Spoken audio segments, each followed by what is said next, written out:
मिनिटांनी प्रवासाला निघाला. 2:15 वाजून. 2:15 म्हणजे किती?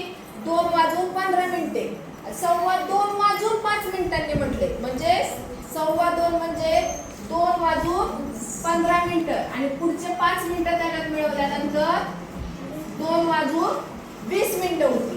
आणि तो प्रवासाच्या ठिकाणी 4:30 वाजायला 5 मिनिटं कमी असताना पोहोचला. 4:30 कधी वाजतात?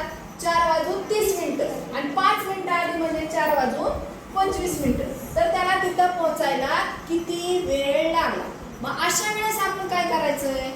तर 24 तासी घड्याळात आपण काय करायचं? अगोदर ह्याची मांडणी करायची. मग 24 तासी घड्याळामध्ये 4 वाजून 25 मिनिटं म्हणजे किती सांगा बरं?